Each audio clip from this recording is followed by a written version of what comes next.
Thank you very much for being willing to be with us, Robin, and go right ahead.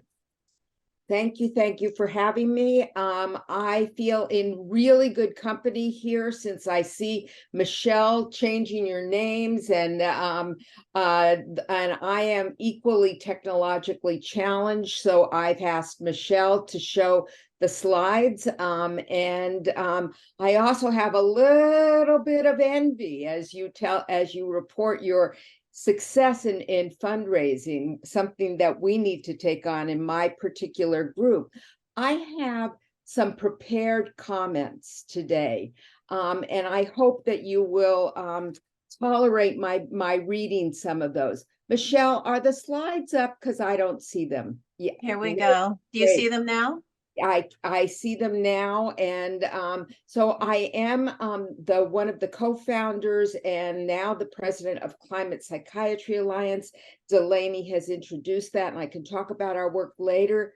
Today, I'm not going to talk about the overview of the mental health impacts of climate change. I'm going to focus specifically on some issues that Michelle and I have spoken about. But I do, as I say, have some introductory comments, although I do want to have a conversation with you as we go forward. Next slide. So the world that we live in, Michelle, next slide. The world that we live in is really a tug of war between the beauty that we experience and the ravages of climate crisis. The topic that we're addressing today is a tough one. Just thinking about climate change can feel daunting and overwhelming. Where do we begin? How do we contemplate the reality of the massive changes to the world that we live in and that our kids will inherit in the future that are driven by the climate crisis? I know you know this and likely have discussed many of these ideas. Climate change is what we call a wicked problem. It's multifaceted, interwoven into the ways we live our daily lives, just going to the grocery store, or Mary's ability to travel to the various places that you live. It blends into the other issues in our culture and politics.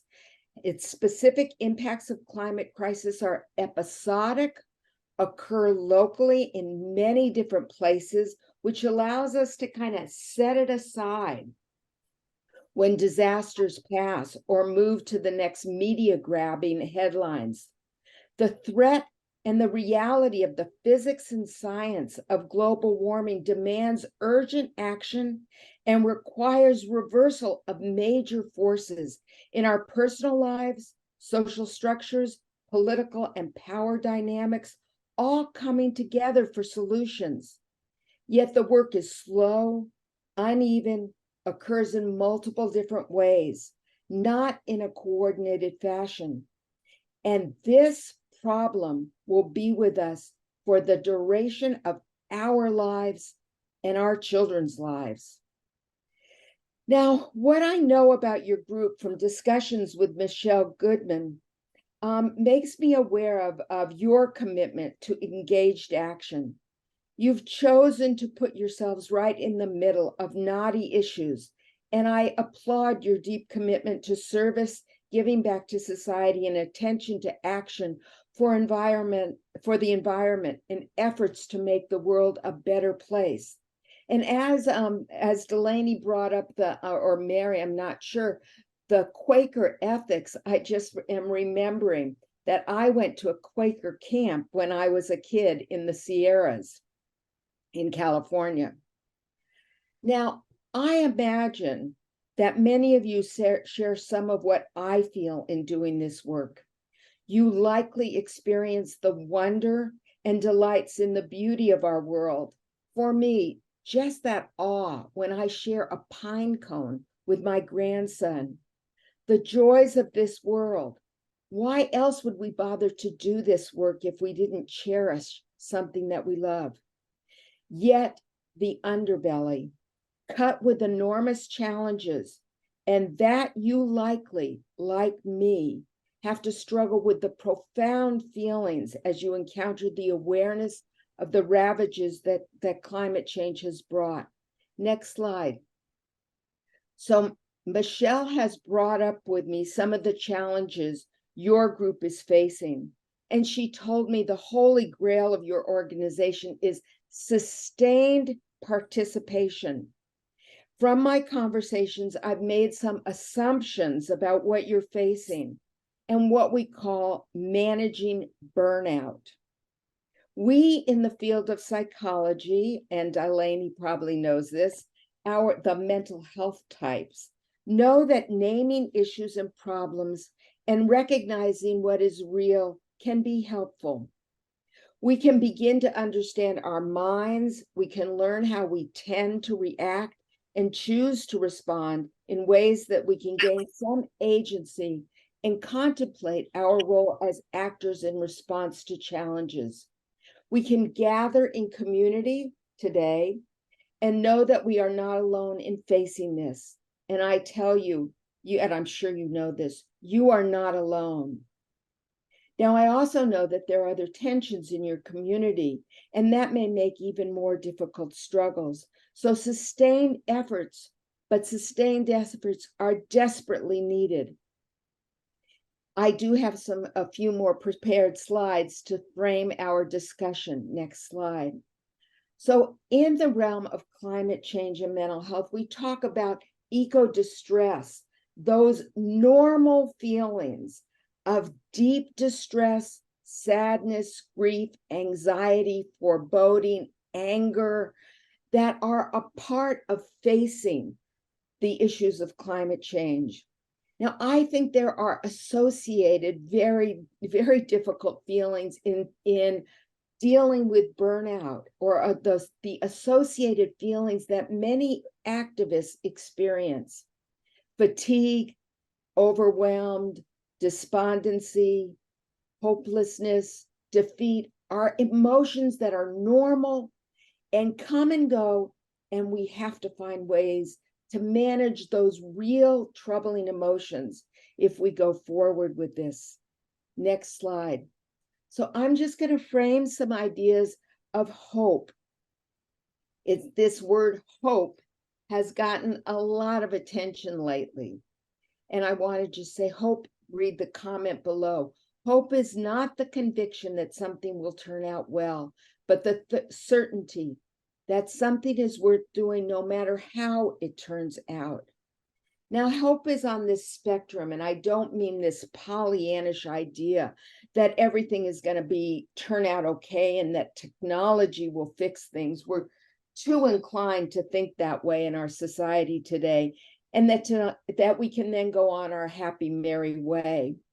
Nor can hope be considered only about the outcome. Hope is not the same as optimism. And I'm going to tell you the story that I experienced that helps me to sustain the work. I'm a Jew, and although I had no one who experienced the Nazi era directly, my history is Eastern European, and my family came earlier. But the story of the Nazi annihilation of Jews, the genocide attempt, is the story that is in my DNA history. And let me tell you, the time I visited the Holocaust Museum in Washington, D.C., the floor that was dedicated to the heroism of those who chose to be resistors, who took on the work of supporting and opposing the Nazi regime, drove me to such incredible awe and amazement. These were people who chose to put themselves in great risk. And I do not believe that at that moment, when Hitler looked so powerful, that they necessarily thought they were going to win. But they did what was right. And that story holds for me the need that I have to be involved in this work, that it can't be just the outcome. that we hold a vision of what can be a better world, and that helps to create a sense of radical hope. Next slide. Now, hope is now considered a verb. It emerges from the act of creating. And I don't want to spend a lot of time on the busyness of this slide, but just to where those particular blue pointers give us some ways to get into the material, although all parts of this are important. And some of this information or ideas derive from working in the medical field with cancer patients who are facing mortality. So the vision of doing something that is worthwhile, holding that sense of what is worthwhile, again, not focusing on the outcome, creating a meaningful role for yourself, but also the sense that the work is meaningful and brings meaning to our lives, and doing this together, an absolute necessity. Next slide. So I have this kind of corny thing. I'm an MD, I have a prescription, and this is my ideas of what, of some sustaining prescriptions for sustaining engagement. To accept the severity and complexity of the issue. We can't make this simple. We have to be able to tolerate and grieve the losses that are inherent in climate change, and hold simultaneously the cherishing the possibilities while tolerating our own limits.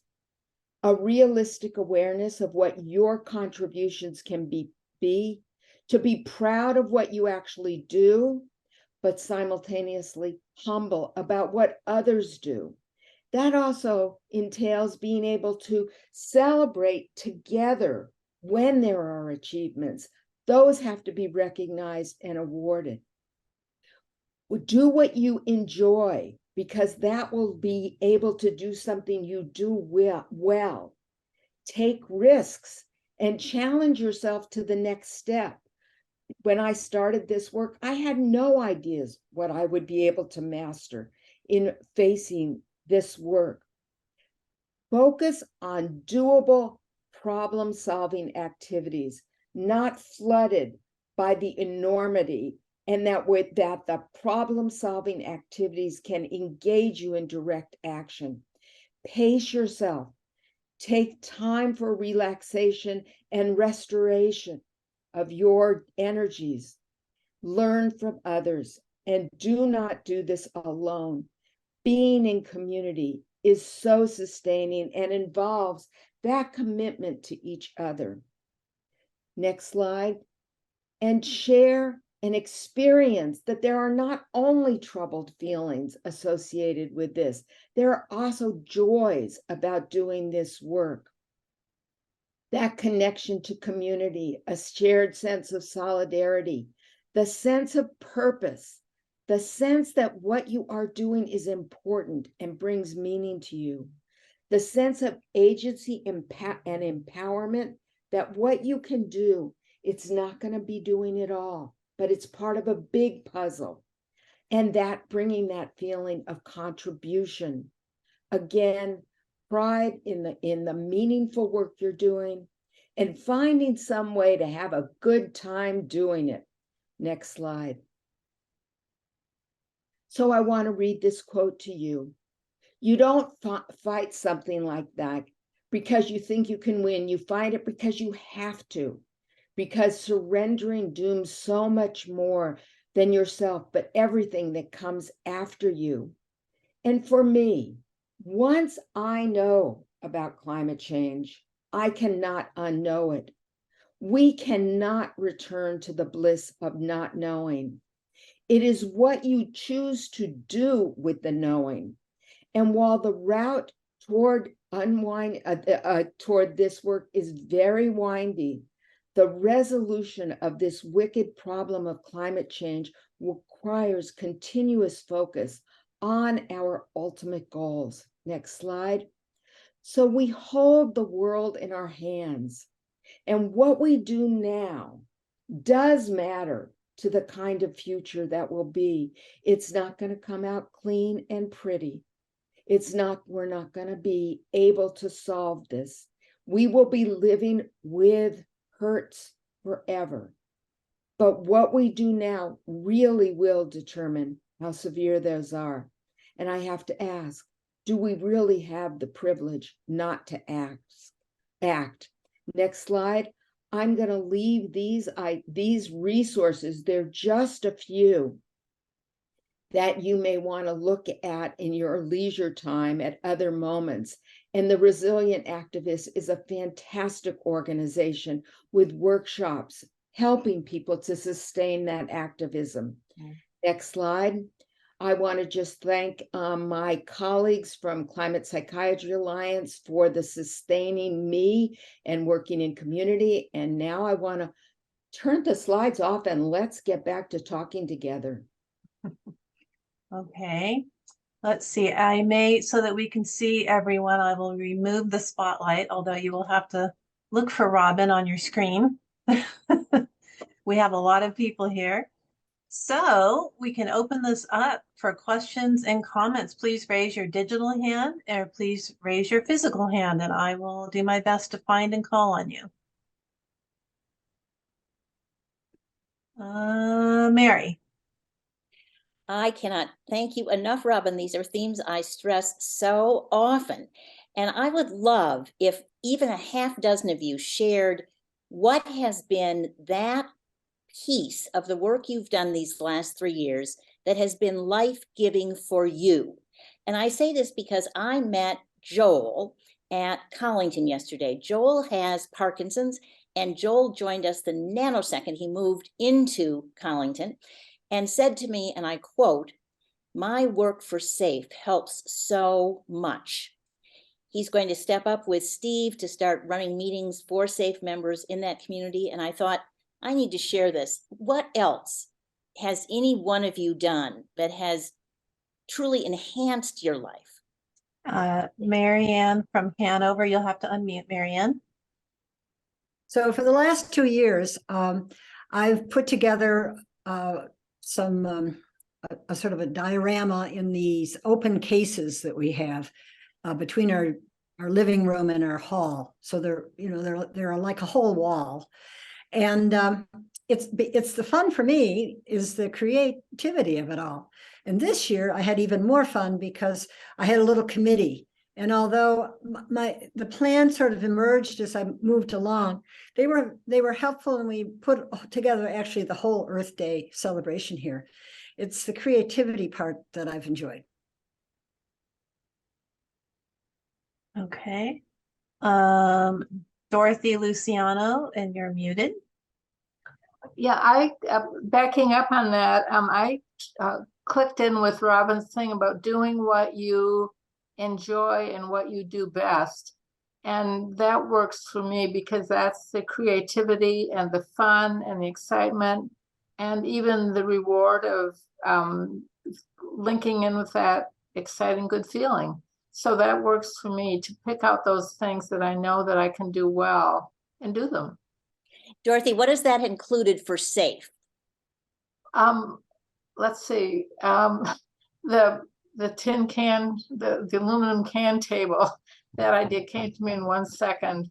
And for those of you who don't know, that was just reading a comment that it takes as much energy to create 1 aluminum can from raw materials as it does to create 95 aluminum cans from recycled cans. So for Earth Day, I got a big table and put 1 can at the end with a sign and put a pile of 95 squash used aluminum cans together. And it was fun. It was fun. And another thing was setting up the table for signatures, which I'll talk about later, and just doing it in a way that, to me, my creativity made sense. Not too much verbiage, but enough to help. Not too much to be overwhelming. Doing it so it's appealing. Enough information, but not off-putting. Playing the game of making it work. So those are 2 examples. Judy. Thank you. Wow, what a great question you just asked of us all. And I was hoping I was going to ask the same kind of question if you didn't. So I'd really like to hear from other people about what does float our boat in our work for the environment. I've been an activist for at least 50 years and often had the feeling of well, that's not amounting to anything. And now it's all changed for me in the last year and a half, because I'm in my elderhood now, and I'm really living into that elder status and looking at the big picture and bringing people together. So I've succeeded in bringing together an amazing group of people to save a part of the Ecuadorian rainforest. We've got 3 million acres now that this project has succeeded in working with indigenous nations to learn land conservation and to submit the legal documents that assert their sovereignty. So it's really exciting to finally, after all these years of internship or whatever it's been, get to the point where I really am feeling effective, like something is really happening because of me and my bringing together of these other powerful people who are able to pull this off. So it's very exciting. And I'm also I brought that to Lathrop here. I did an event here where we showcased that work, got donations here. And also I was succeeded in getting a professional chorale to perform Passion for the Planet, which is all about climate change, and to move people through music. And I got recommitted in hearing that piece of wonderful music by Jeff Hudson all over again. And it really helped me to stay focused on what I'm doing and why. Wonderful. Merle? Merle, Good morning, everyone. Judy, thank you for those comments. I was feeling uplifted just listening to you. And Robin, what a wonderful, wonderful talk. I was thinking to myself, if we could even somehow, sum up some of those main points and include an article in either on our website or in our next newsletter, really, in terms of points you've made out, because we've got 50 plus members here now. Many, many more need to hear this. I just would like to say that what's been the greatest joy for me in the past couple of years being part of SAFE is working together, discussing together, growing together with other Kendall members on the different campuses, whether it be a stimulating discussion at the Climate Cafe meetings, whether it be our general meetings here, whether it be something going on local on our own campuses. And just this idea of people focusing and committed and working together uplifts me, gives me hope, brings me joy. Even just recently with all the work on the Earth Day activities, I feel not only are we uplifted, but to see other people suddenly engage or suddenly caring or suddenly interested, to me is just so worth it. So we're a growing movement, as all environmental movements are. And I just am so grateful for SAFE for actually giving us this opportunity to burn the candles, to join our forces and uplift each other and carry on. So thank you.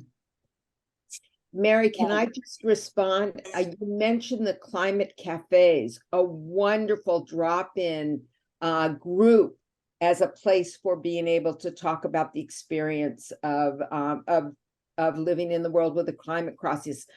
So thanks for bringing that up. yes. Dorothy, did you have an add-on?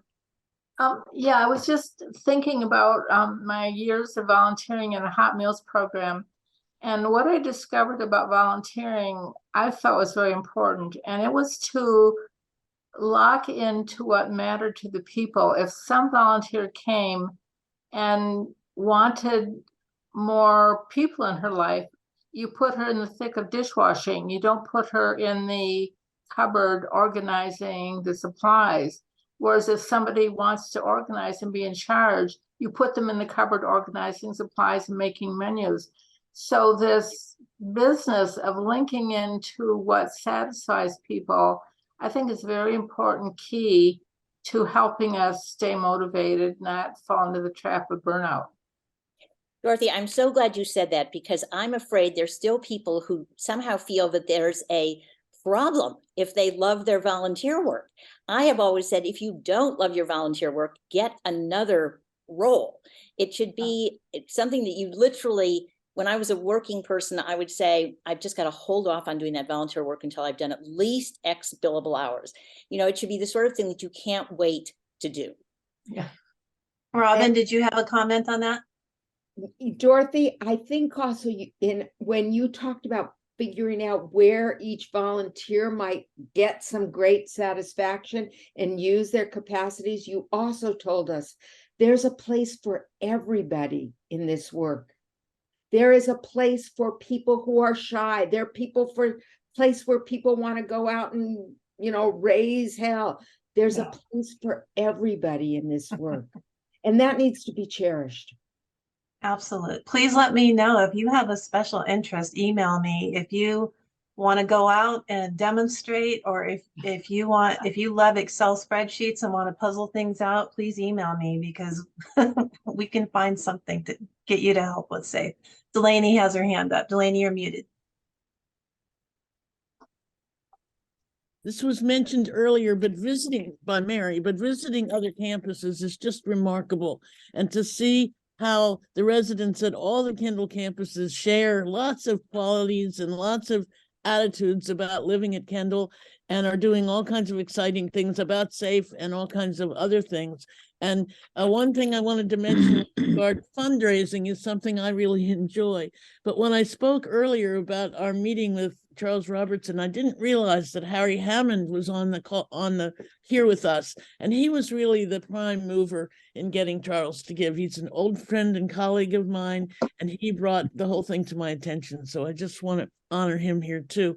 I also want to say that if you want to do something very practical for your volunteer effort, sometime later in May, arriving on your campus will be fundraising envelopes to be addressed and stamped and sent. So everybody can help their board member by volunteering to support that work.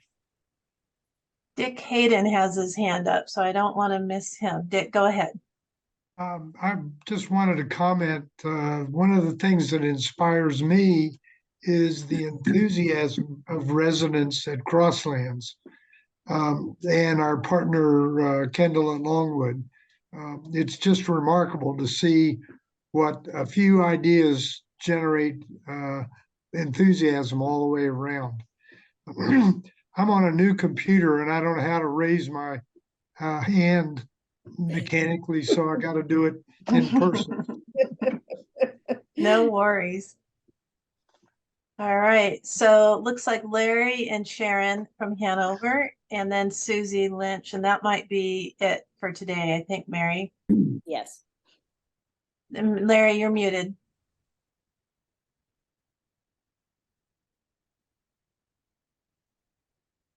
Yes, thank you. There you are. Yeah, got it. I wanted just several enthusiasms. First of all, I'm just really impressed and excited about the presentation, about Robin's presentation. It is, I've spent some years working on the issue of hope in the face of climate change, and she's got it right. It's a terrific presentation, and I'm assuming that we will have access to those slides so that we can do something with that. Yeah, there go two thumbs. Yes. Thanks, Michelle. I will make a blog post and put them on the website with everything that Dorothy mentioned, and I'll send an email, let everyone know that they're there. Great.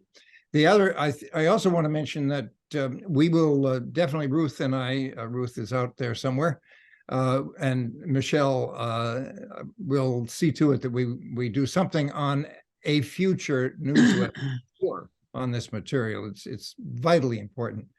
And that, in fact, is my personal basis for feeling hopeful and continuing to hang in there in this wicked problem. Because I love the work working on the newsletter with Michelle and Ruth. And I will put in a plug for our desire to expand participation in the newsletter. So we're always looking for people who have good stuff to write and want to contribute to the newsletter. So that's a pitch.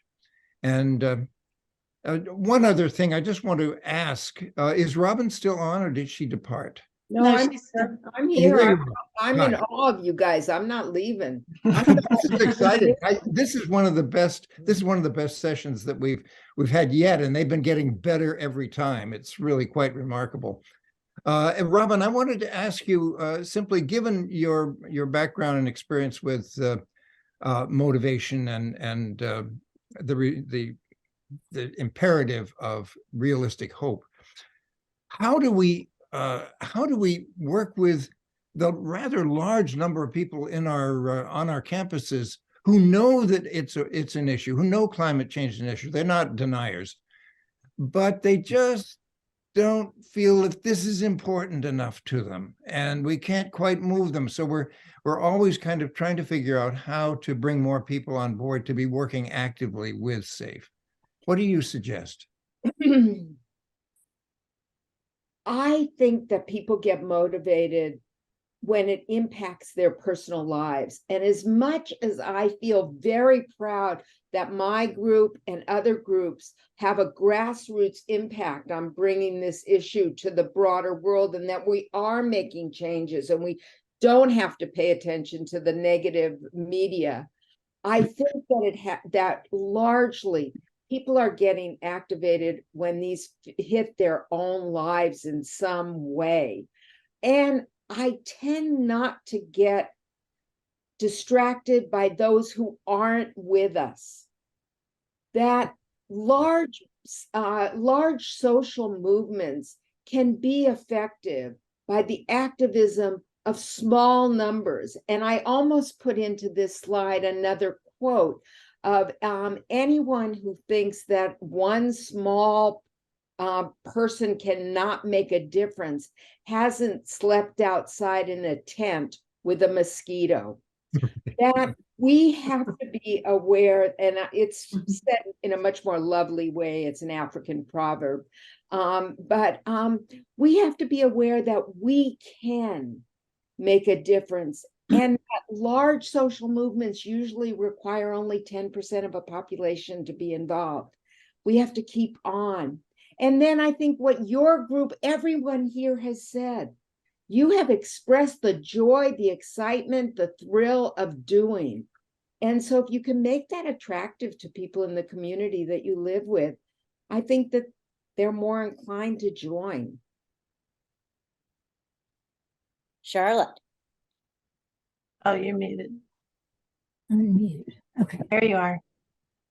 Okay.